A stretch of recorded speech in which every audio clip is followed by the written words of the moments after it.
Hola, déjenme encender unas luces aquí. Hola, buenas tardes, licenciado y Hola, compañeros. buenas tardes. Ahora estoy encendiendo unas luces. Vea mejor la grabación. Ok, tengan buenas tardes.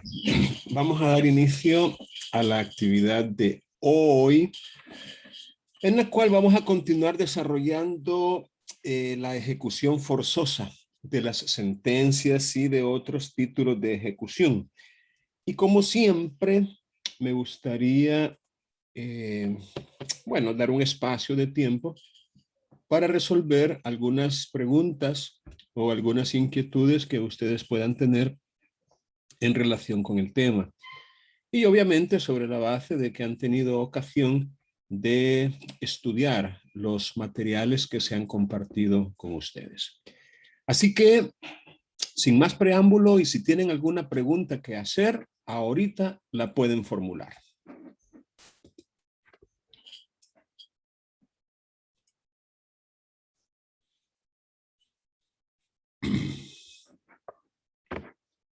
Oh, qué bueno.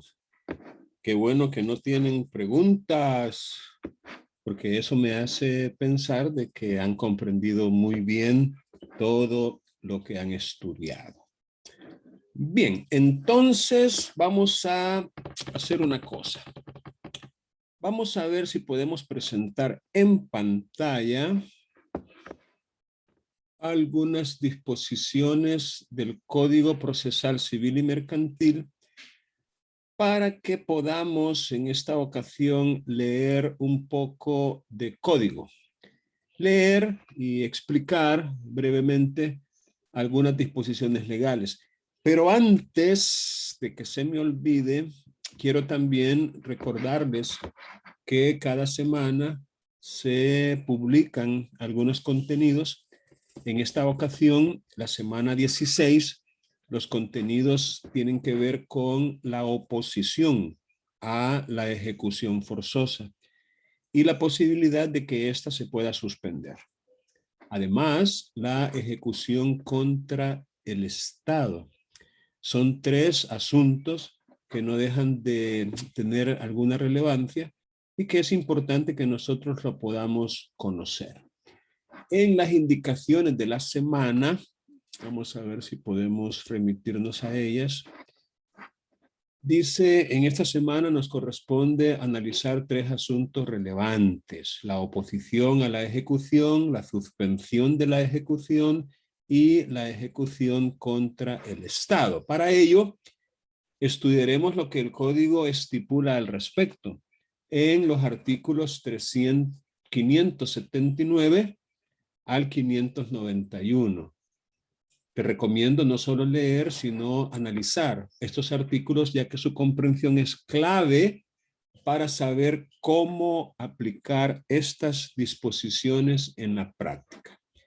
Como siempre, se hace necesario leer las explicaciones que los autores hacen de la ley, y por ello también se les ha recomendado para esta semana que puedan estudiar ciertas páginas del Código Procesal Civil y Mercantil comentado.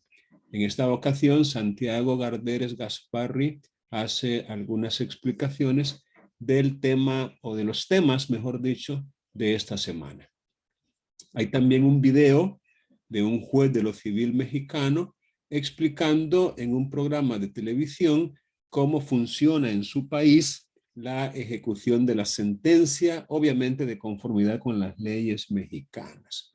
Siempre es de beneficio para los abogados, para los jueces, para los litigantes y para ciudadanos en general conocer cómo funcionan las instituciones jurídicas en otros países. También tendremos una actividad de las actividades que normalmente les dejamos, pero a diferencia de otras semanas, esta vez no se va a evaluar con un número, no se va a evaluar sumativamente. Y va a estar disponible, o ya está disponible, en los contenidos en la parte de las tareas. Es una e-actividad sobre los contenidos de esa semana. Es más, me gustaría comenzar dándoles la oportunidad de leer. Aquí está, miren, aquí aparece leer el escenario que se les plantea en el foro, en este foro de opinión. Dice, bueno, no, ustedes lo van a leer. Ustedes lo van a leer y van a dar respuesta. Dice, ¿cuál es tu opinión al respecto? ¿Qué es lo mínimo que una solicitud de ejecución debe contener para que sea admisible? Tienen razón los apelantes al afirmar con Montero Aroca que basta con pedir que se inicie la ejecución.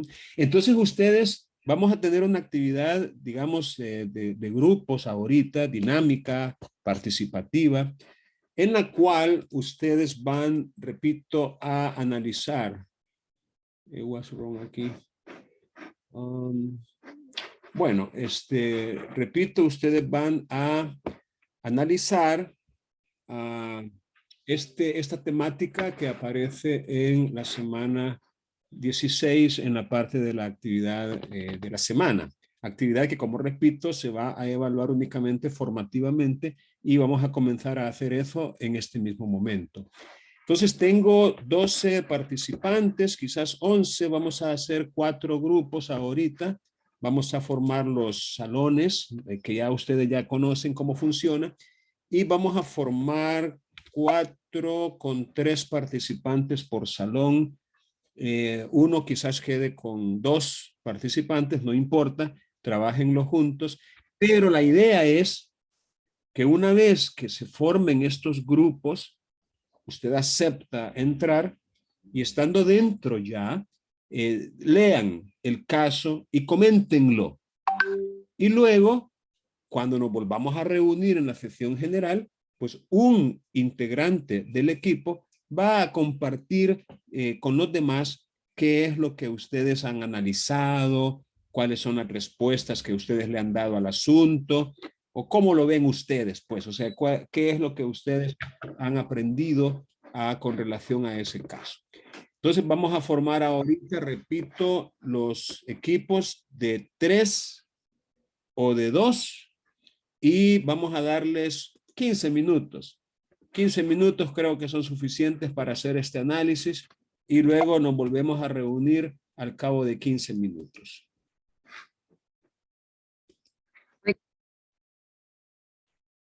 Vaya, ahora que ya estamos de regreso, me gustaría que pudieran opinar en cuanto al caso que se les planteó y cuál es la opinión del equipo, digamos, las respuestas de las preguntas que también se compartieron con ustedes.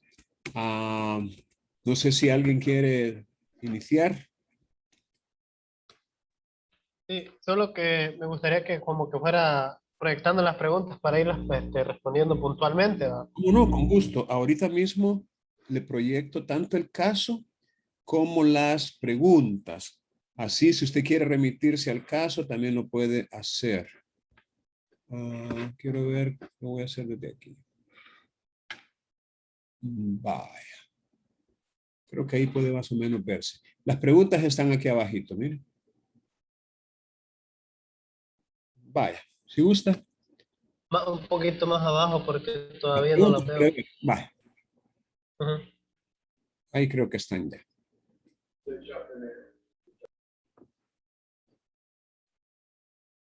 Vaya, en cuanto a mi opinión al respecto, creo yo que Montero Aroca tiene razón, ¿verdad? De que ya hay un título, que, de que en sí, no como el código también nos dice, bueno, voy a hacer como un resumen de todo. El código en sí nos dice, ¿verdad? Que en sí no necesariamente debe cumplir los requisitos de una demanda, ¿verdad? E incluso una sentencia de apelación, la 73-15-07-13, más o menos así, parafraseándola, dice de que no requiere el requisito de la demanda, ¿verdad?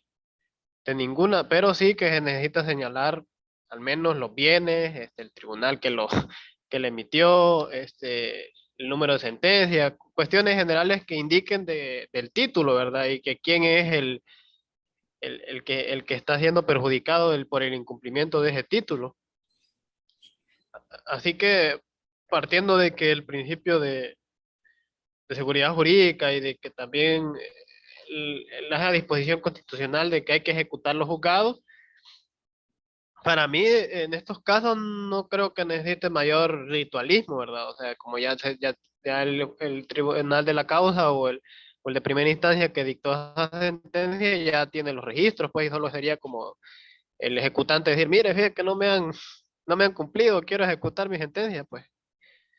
En ese es el primer punto, ¿verdad? Y en cuanto al segundo punto de la localización de los bienes, sí se le da el derecho al ejecutante en poner en su solicitud de que le ayude el tribunal, porque a veces tiene la obligación el ejecutante, según el artículo 571, creo, de que él debe señalar en la solicitud los bienes que quiere ejecutar, pero que también a veces no puede conocer de otros bienes que tenga el ejecutado, ¿verdad? O si son insuficientes, entonces lo que le dice ahí al tribunal y le pide, porque tiene el derecho es de que le investigue, pues, en el registro y esas cuestiones, ¿verdad? Más o menos ahí va mi punto. Ok, ok, muy bien. Gracias, gracias por participar. ¿Alguien más desea opinar con relación a este asunto? Buenas tardes, licenciado. Claro. Agregando lo que menciona el compañero, a mí me parece interesante mencionar en la segunda pregunta, que ¿qué es lo mínimo que una solicitud de ejecución debe contener para posibilitar su admisibilidad? Hay que tener en cuenta también de que la solicitud de ejecución no tiene, como lo explica el actor, y también como lo mencionaba el compañero, que no tiene establecer como los requisitos regulados en el artículo 246 del Código Procesal. Entonces, dando eso, me puse a analizar el artículo 570, el cual habla sobre la solicitud de ejecución, el cual establece que la ejecución forzosa solo podrá iniciarse a instancia de parte ejecutante que la solicitara por medio de un escrito en el que deberá constar la identificación suficiente de la persona contra la que se pretenda dicha ejecución, el título en que se funde lo que se busca obtener y las actuaciones ejecutivas que se soliciten. Yo considero que eso es como lo mínimo que podría contener una solicitud. Ok, Ese es el aporte. muy bien, Luz Helena, muchas gracias, muchas gracias. ¿Alguien más quisiera participar con su opinión?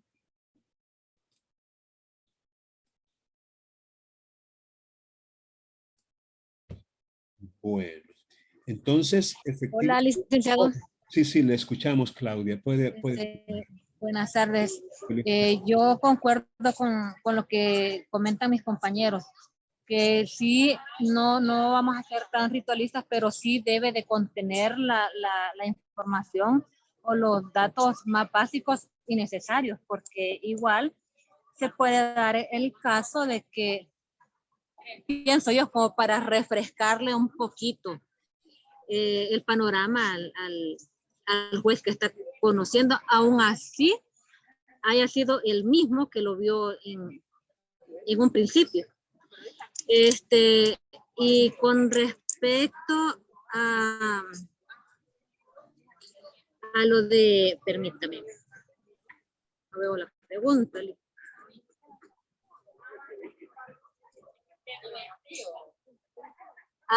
De que sí es obligación, si bien es cierto, es obligación del interesado el presentar cuáles son los bienes que posee la persona, se puede dar en el impasse de que en las instituciones no le sea posible el recabar todo ese tipo de información que él necesita para respaldar sus peticiones. Desde ese punto de vista, creo yo que sí puede abocarse a la autoridad correspondiente como por un auxilio, porque tal vez es más fácil como que le hagan más caso al tribunal para poderle facilitar ese tipo de información. Sí. Solamente. Muy bien, gracias, gracias. Efectivamente, con relación a lo último que usted acaba de decir, por ejemplo, los bancos utilizan el secreto bancario como argumento para negarle información a cualquiera que llegue por mucho interés que manifieste tener. Pero ante una orden de un juez no tienen más recurso o más remedio que cumplir, porque ese es un mandato judicial. El juez le da una orden, por favor, quiero que me informe si el señor fulano de tal tiene cuentas de depósito a su nombre en esa institución. En caso afirmativo, favor informar qué tipo de cuenta y otra información por ahí. Así que usted tiene razón en esa parte. A una persona normal, digámoslo así, aunque sea abogado, aunque sea notario, aunque manifieste un interés fehaciente, los bancos le van a decir que no por el famoso secreto bancario. Bien, yo quiero, a menos que haya alguien más que quisiera opinar, con gusto lo puede hacer.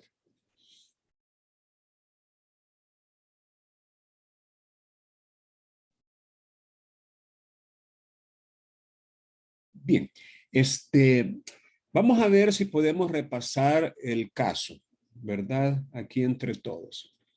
Se trata de unos No abogados. se me activaba el micrófono. Yo iba a decir algo.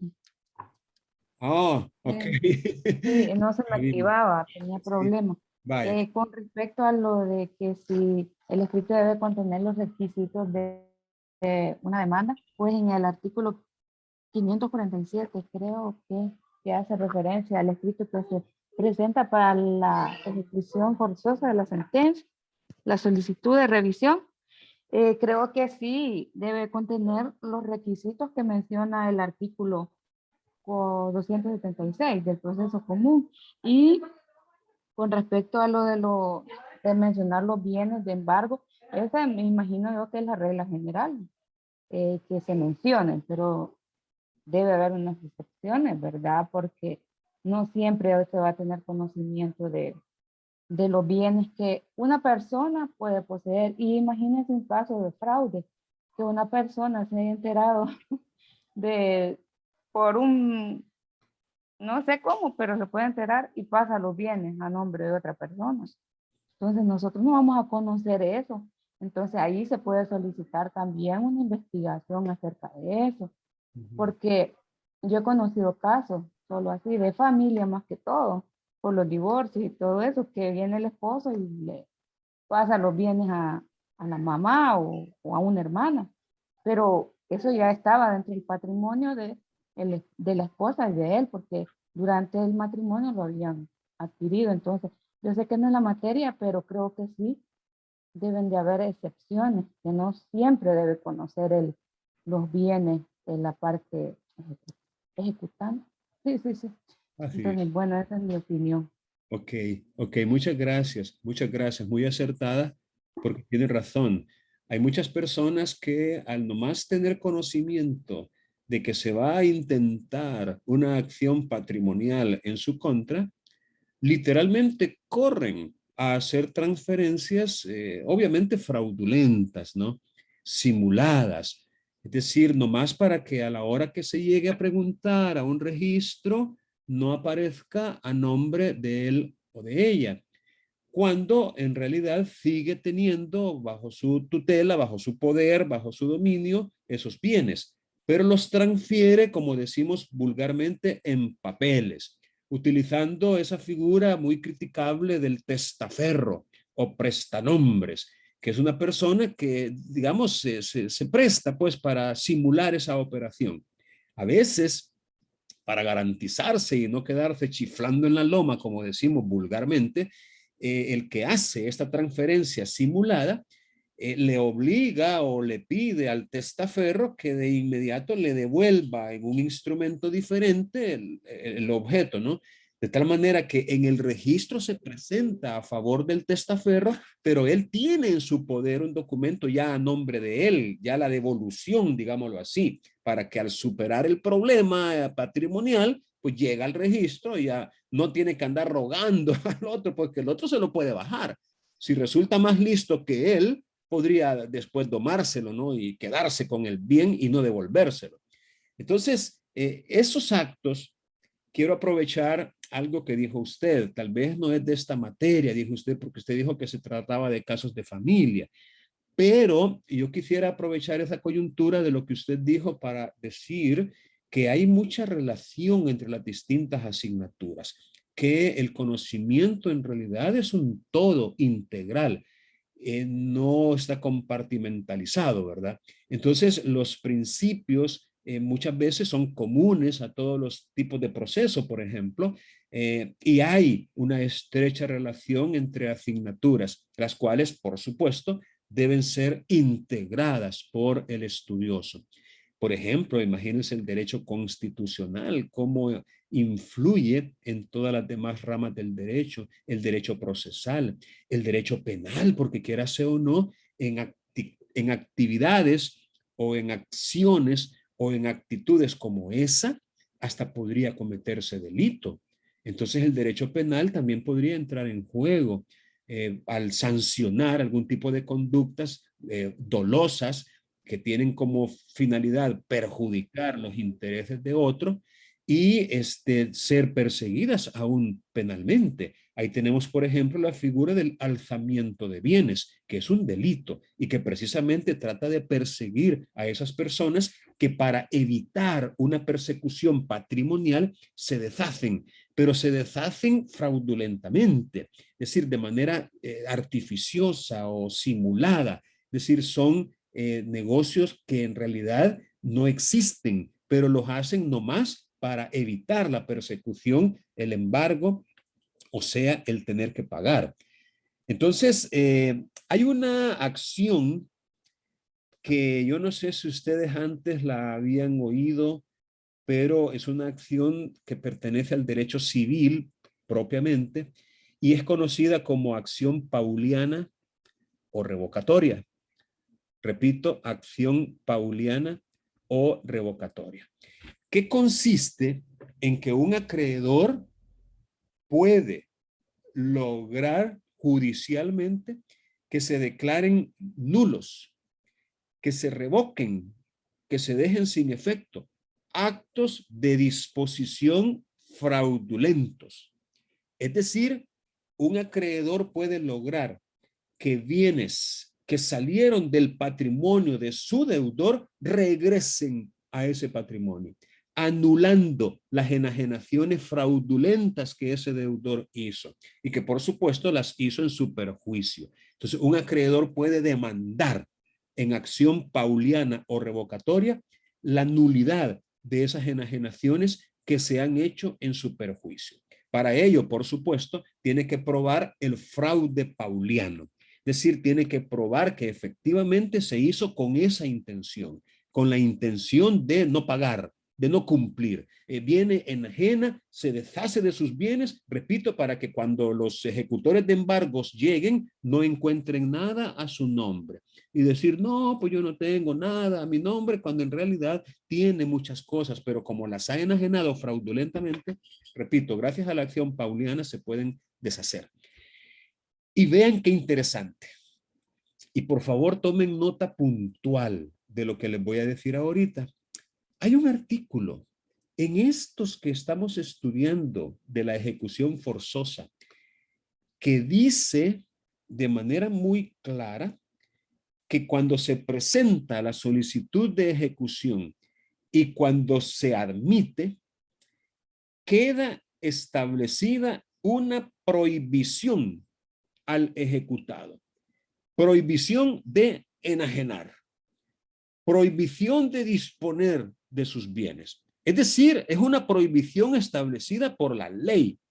Es una obligación de no hacer que la ley establece directamente y que trae como consecuencia su inobservancia, otra vez, la nulidad, o sea, dejar sin efecto esas enajenaciones.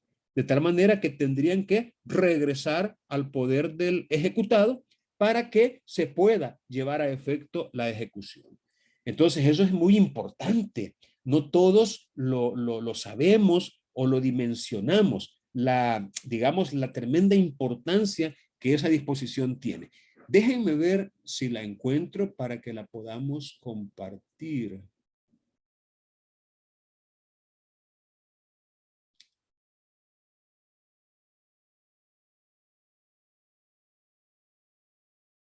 Es el 578.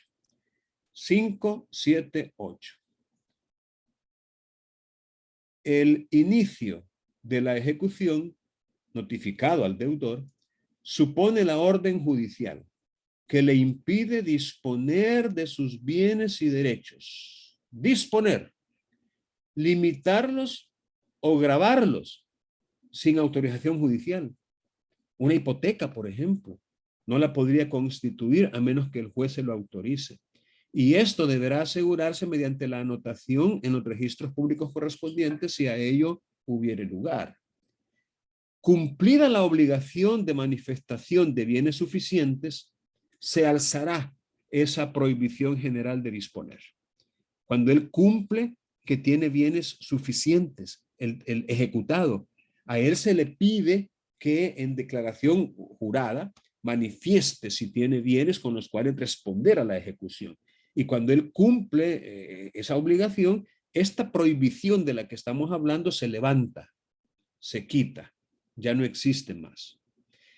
De no existir, y vean lo que dice el artículo último, de no existir bienes suficientes, serán nulos todos los actos de disposición o renuncia efectuados por el ejecutado desde el momento en que se solicite el inicio de la ejecución. Entonces, aquí tenemos un punto de partida en el tiempo. Es el momento en que se solicita el inicio de la ejecución. Otra recomendación que la ley nos da para no dormirnos en nuestros laureles y solicitar el inicio de la ejecución lo más pronto que sea posible. Es decir, no esperar. Recuerden, ya les advertí que el plazo de prescripción es bien corto. Solamente son 2 años. Lo que significa que si usted presenta esa solicitud pasados los 2 años, en la oposición que se le da derecho al ejecutado para plantearla, en la oposición, aquí dice motivos, 579. ¿Sí? Por haber prescrito la pretensión de ejecución. Eso es lo más probable, que el ejecutado, obviamente asesorado por un abogado, le va a decir al señor juez, como motivo de oposición, que la pretensión de ejecución ya prescribió. Entonces, eso de que la pretensión prescribe y eso de que la solicitud de inicio de ejecución marca el punto de partida, porque de ahí en adelante serán nulos los actos de disposición o renuncia efectuados por el ejecutado. Eso nos recomienda encarecidamente que no nos tardemos al momento de hacer esta solicitud. Bien, repito, si en lo que yo estoy hablando ustedes recuerdan algo o algo no les queda claro y quisieran hacer alguna pregunta, no tengan pena en formularla. Hagan las preguntas que consideren necesarias, porque lo importante es que usted vaya aprendiendo. Vamos a volver al caso concreto porque me gustaría un análisis un poco más profundo.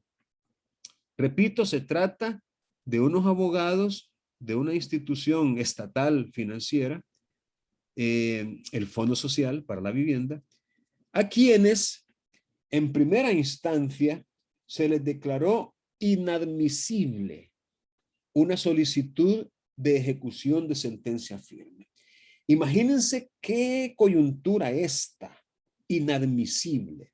Declárase inadmisible. Bueno, aclaremos que el tribunal, cuando recibe una demanda, sea de proceso común, de proceso abreviado, de proceso especial, o cuando recibe una solicitud en diligencias de jurisdicción voluntaria, o en este caso, en diligencias de ejecución forzosa, el juez está obligado a hacer un juicio de forma y de fondo, tendiente a la admisibilidad de la demanda o de la solicitud o a su rechazo. Rechazo que en ocasiones puede ser in limine. Entendamos por in limine de entrada, desde el principio, sin más trámite.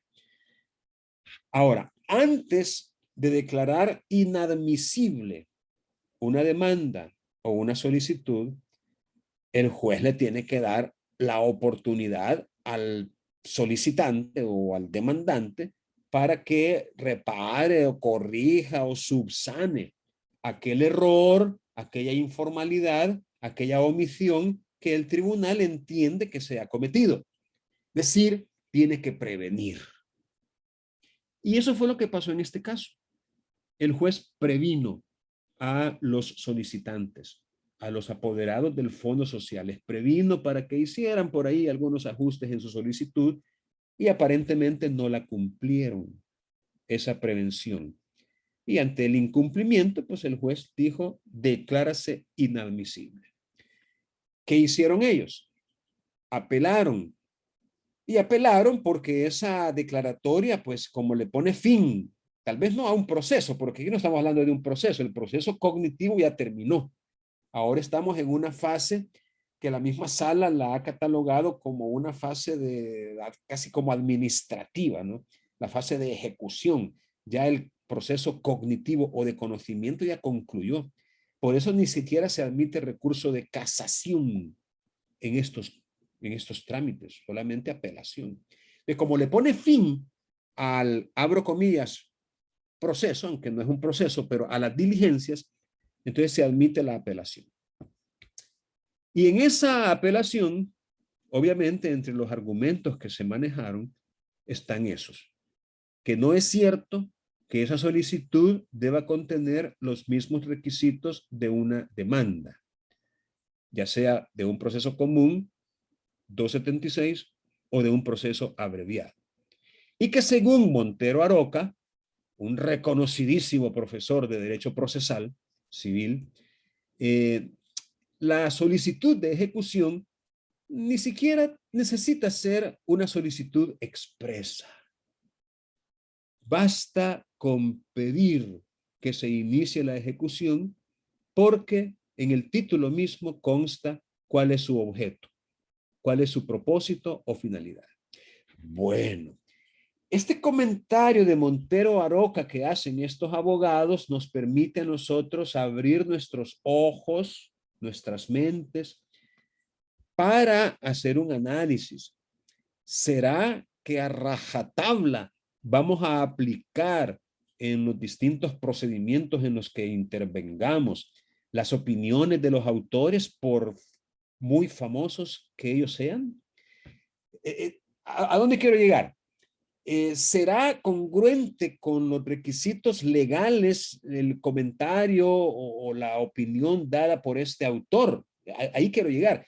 Porque según lo que él dijo, si es que fuera cierto, porque obviamente yo no he consultado la fuente, pero digamos que es cierto, basta con pedir que se inicie la ejecución. Señor juez, en vista de que ya hay sentencia, que no se impugnó o que habiéndose impugnado ya se resolvió el recurso, es decir, en vista de que la sentencia ya está firme, le pido que inicie la ejecución. Basta con eso.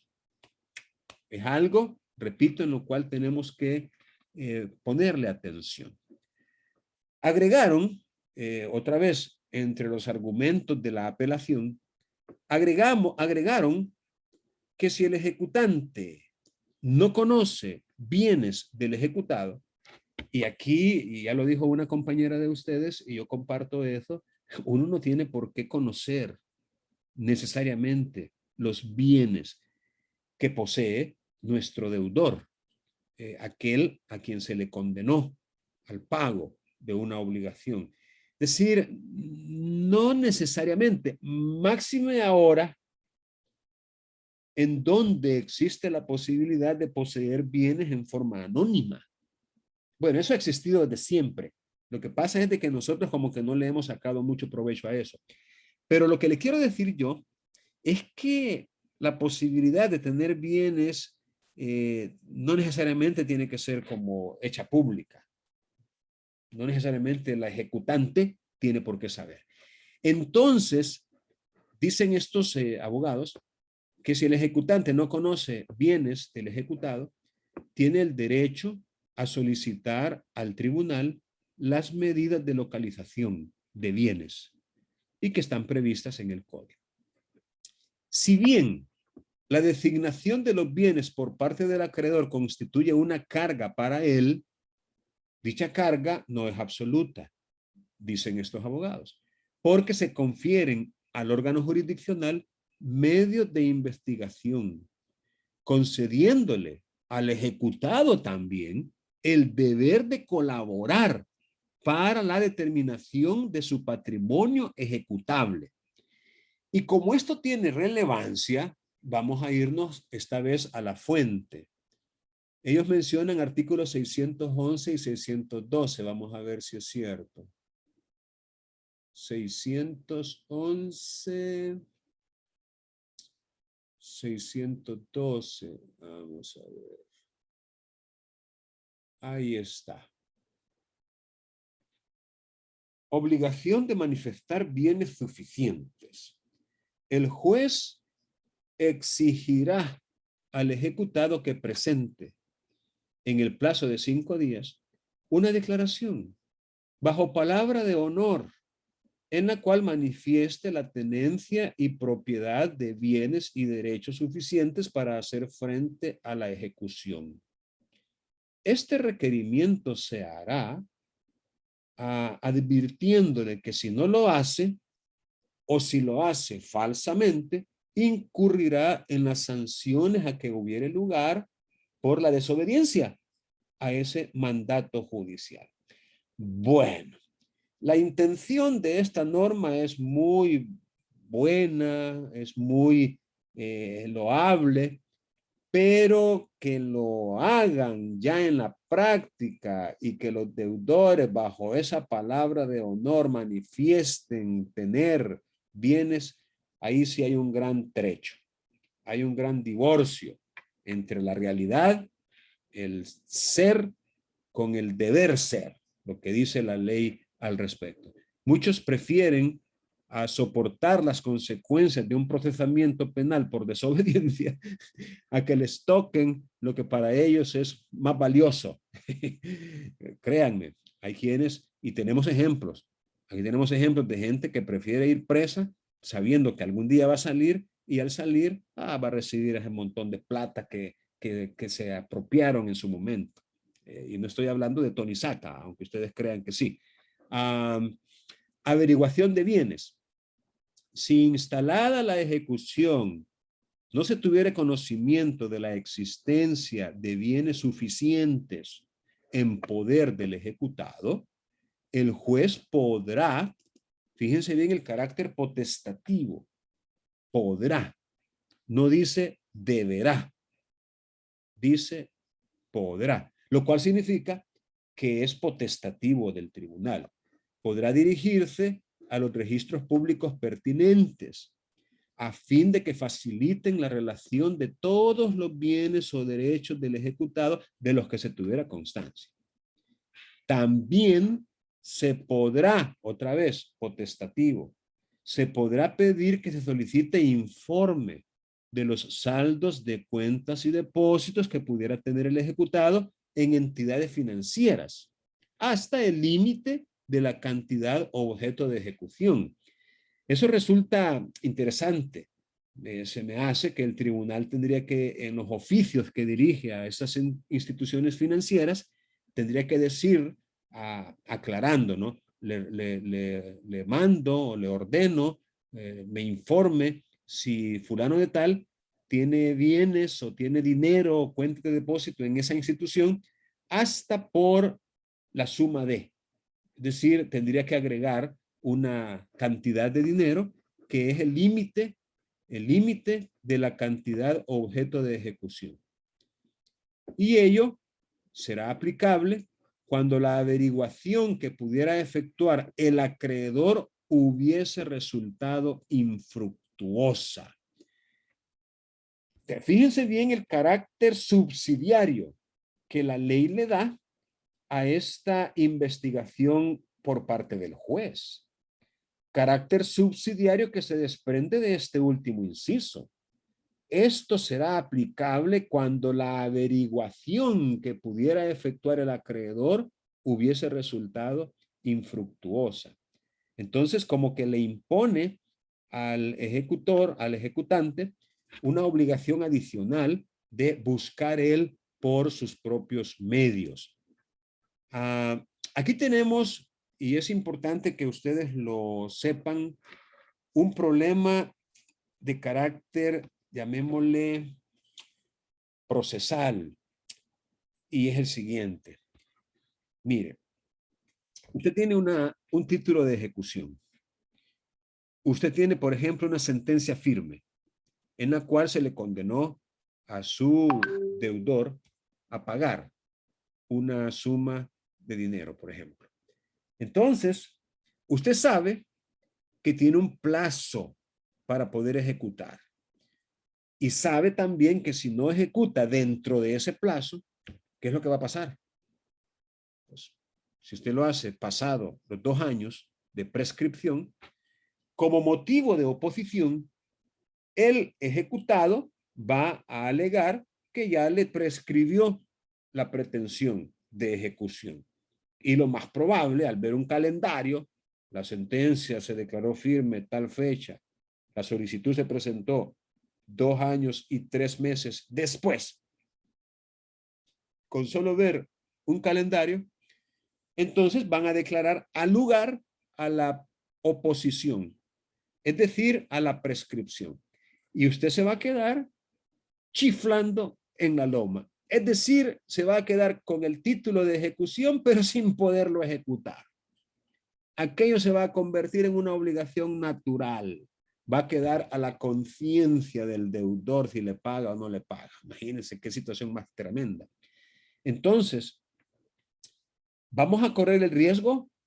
Ya solo porque no hemos averiguado si el deudor tiene bienes a su nombre y vamos a quedarnos de brazos cruzados sin plantear, sin meter la solicitud de ejecución. Yo en lo personal creo que no sería muy inteligente, no sería muy sabio. Yo creo que hay que meter la solicitud de ejecución forzosa, aunque no conozcamos bienes del deudor y aunque no se averigüe en ese momento histórico, pero la solicitud va a quedar presentada y con ello va a quedar como a salvo aquel motivo de oposición de la prescripción, porque usted la ha presentado en tiempo. Entonces, pues ni modo, no habiéndose encontrado bienes suficientes en poder del ejecutado para seguir adelante con la ejecución, archívese provisionalmente el expediente. Archívese. Y estando archivado, el plazo de la prescripción, entendamos, está interrumpido. Está interrumpido el plazo de la prescripción porque usted la presentó en tiempo, la solicitud. Así que póngale atención a esto que le acabo de decir porque puede resultar importante. Volvamos al caso objeto de análisis, que es este. Vamos a ver. Si bien, bueno, cuando no conoce bienes, tiene derecho a solicitar al tribunal las medidas de localización. Y si bien constituye una carga, pues también el ejecutado debe colaborar. por lo que consideran que el rechazo del juez acuo a su solicitud es irrazonable o excesivo.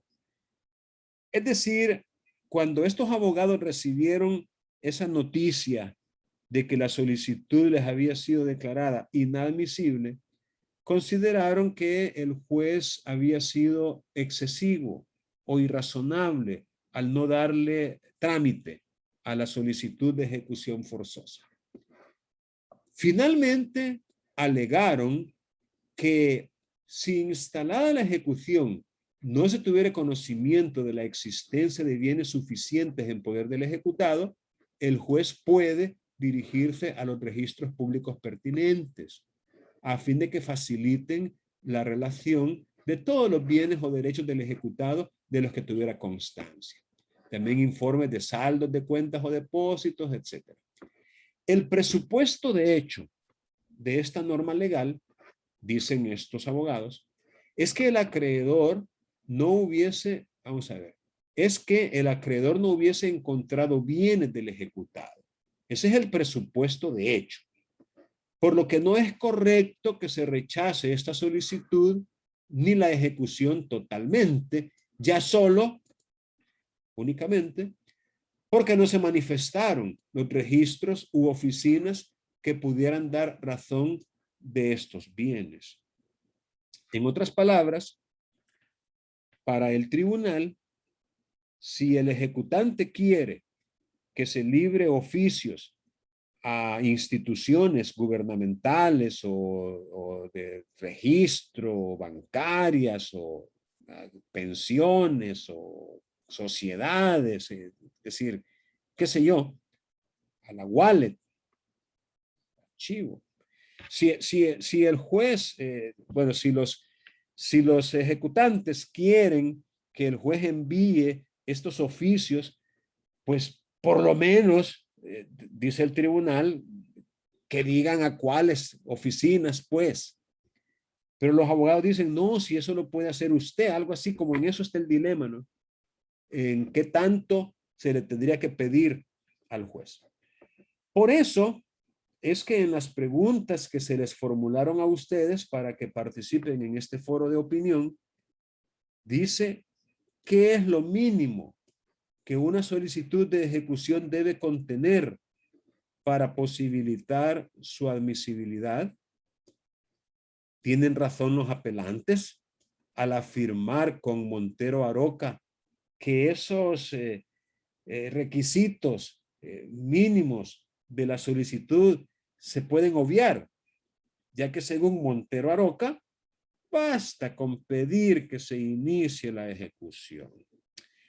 Bien, vamos a dar un paso más adelante y vamos a buscar en el Centro de Documentación Judicial de la Corte Suprema de Justicia, llamémosle la respuesta judicial que se le dio a este caso.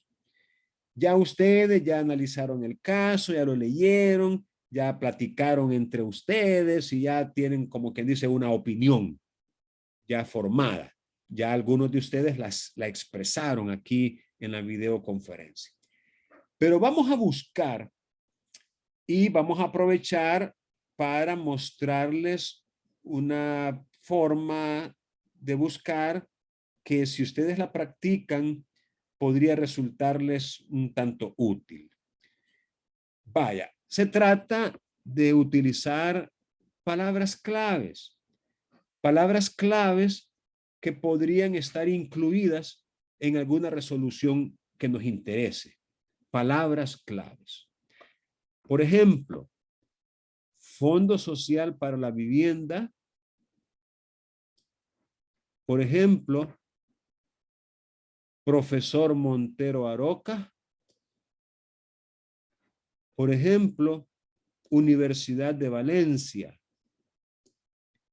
Fíjense que si yo utilizo esas tres expresiones o frases en el motor de búsqueda, pues tengo la posibilidad de que el motor de búsqueda me devuelva una referencia, un link, un enlace, un vínculo a una resolución que contenga esas palabras que yo le estoy poniendo como palabras claves para hacer una búsqueda.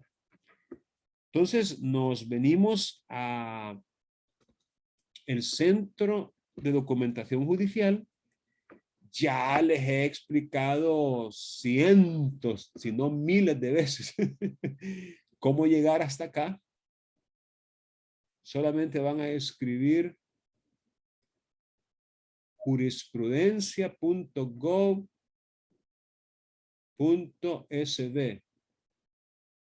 Ahí lo pueden ver en pantalla. Eso es lo que van a escribir en el navegador.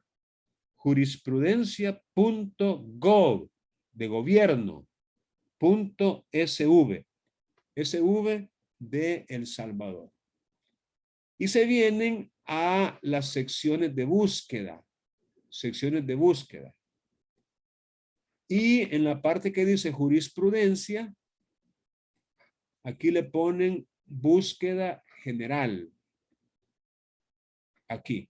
Eso es lo que van ustedes a hacer clic. Búsqueda general. Una vez que les aparezca esta pantalla donde dice búsqueda libre, allí van ustedes a escribir aquí, buscar la palabra aquí. Fondo social, ni siquiera le pongo para la vivienda. ¿Para qué? Fondo Social Vivienda, Montero, Aroca, creo que era de la Universidad de Valencia, ¿va? Universidad Valencia. Va, fíjense bien, he puesto yo las palabras claves que yo pretendo saber si aparecen en una resolución judicial. Eso sí, voy a desmarcar donde dice frase exacta, porque ahorita no me interesa la frase exacta. Esta no me la va a encontrar, porque no es una frase exacta. Lo que voy a marcar donde dice cualquiera de estas palabras. Cualquiera. Esa es la que voy a marcar en lugar de frase exacta. Y luego donde dice búsqueda libre, voy a hacer clic. Al hacer clic, comienza a buscar y aquí hay una referencia. Miren, aquí hay una referencia. Usted hace clic sobre ella y usted ya encontró una resolución donde aparecen aquellas palabras que usted escribió en esta parte de aquí. Vaya. ¿Qué les queda entonces como tarea? Hacer esto mismo que yo acabo de hacer. Hacer esto mismo que yo acabo de hacer. Pero hacerlo ustedes. A mí nada me cuesta darles la sentencia. Miren, aquí está. No, búsquenla ustedes utilizando este mismo procedimiento. Y una vez que la encuentren, pues léanla. Lean la sentencia. Vean las argumentaciones que hace la Cámara al resolver esta apelación. Vean a través de la lectura cuáles son los argumentos, el fundamento legal que hace la Cámara para resolver y, por supuesto, aprendan qué fue lo que se resolvió. ¿Alguna pregunta en relación con la actividad? Porque la van a empezar ahorita. Vamos a cerrar la sesión, pero van a empezar ahorita. Claro, no van a... Todavía tenemos 20 minutos, 19 ya. O quizás más. Creo que es media hora. Todavía tienen media hora para seguir. Ahorita la clase no ha terminado. Ha terminado mi intervención, pero ustedes siguen trabajando en esto que puntualmente les estoy pidiendo. Y si fuera posible, pues ya incorporen su comentario en el foro. Si no, pues lo hacen después. Eso no es punto de honor. Pero si fuera posible, busquen la sentencia, léanla, analícenla y compartan en el foro. Usted podría decir, mira qué cámara esta más bayunca, ya no estoy de acuerdo con lo que la cámara ha resuelto, la cámara está loca, por ejemplo. No en esas palabras, obvio. Pero ustedes podrían hacer una crítica. O podría decir, no, me parece bien la Cámara, estoy de acuerdo con la Cámara, me parece muy acertada su resolución por esto, esto y esto. Ahí queda ya en ustedes. Bien, ¿alguna pregunta relacionada con esta actividad antes de que yo los deje trabajando? ¿O alguna pregunta relacionada con cualquier otro tema, pues, que ustedes quieran abordar? Lick, no sé si es demasiado absurda mi pregunta, pero me ha surgido la duda ahorita. Que la ejecución forzosa que pide, por ejemplo, ahorita es en caso de ejecutivo, pero se puede hacer en otros casos, ¿verdad? Otros procesos. No, déjeme aclarar. Ajá, es que eso es lo que estoy Sí, confundiendo. obviamente tiene una pequeña confusión. Mire, una cosa es el proceso especial ejecutivo que tiene su propia regulación en nuestro código, así como la tiene el posesorio, el de inquilinato, el monitorio, así como la tiene el proceso declarativo común y el proceso declarativo abreviado. El proceso ejecutivo es un proceso especial y tiene, repito, su propia regulación. Para iniciar un proceso ejecutivo, que es un proceso de conocimiento, es un proceso cognitivo, en donde se valora prueba y termina con una sentencia, que puede ser estimatoria o desestimatoria de las pretensiones del demandante. Para poder iniciar, repito, un proceso ejecutivo, lo que necesita usted es un título ejecutivo. Un título que traiga aparejada ejecución y que le sirva como documento base de la acción ejecutiva que usted está intentando.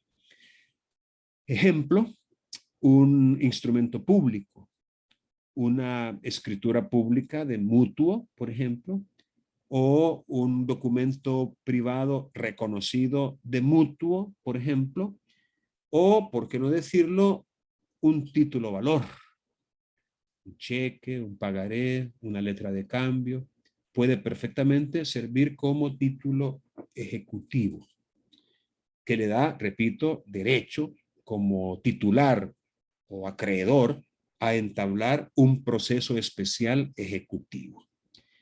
¿Qué va buscando usted con ese proceso que está iniciando?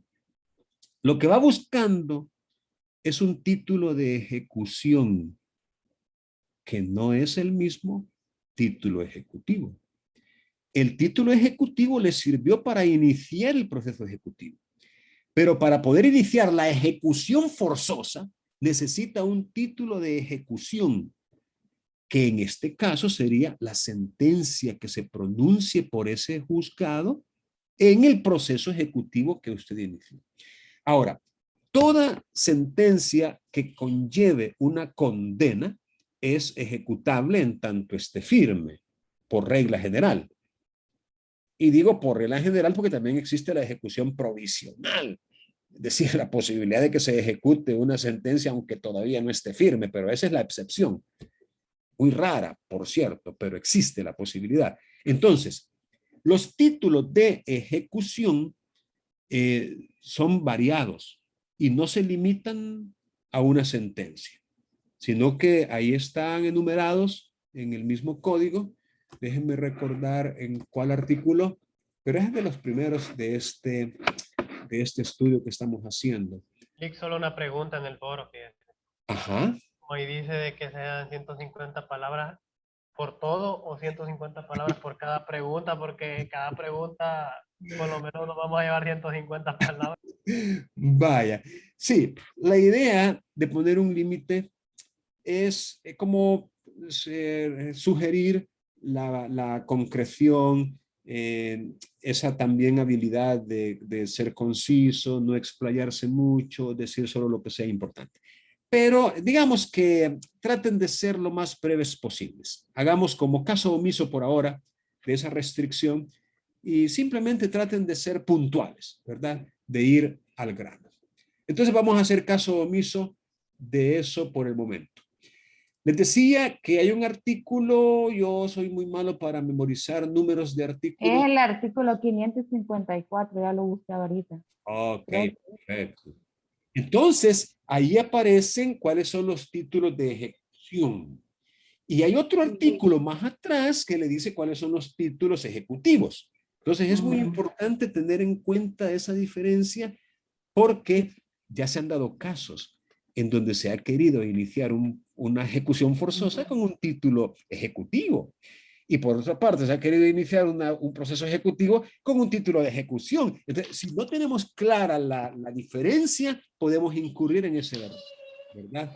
Entonces, sí es importante su pregunta porque nos ayuda a recordar esto que no todos a veces lo tenemos muy claro y da lugar a confusión, ¿verdad? Así que está bien su pregunta. ¿Alguien más que desee preguntar? Ok.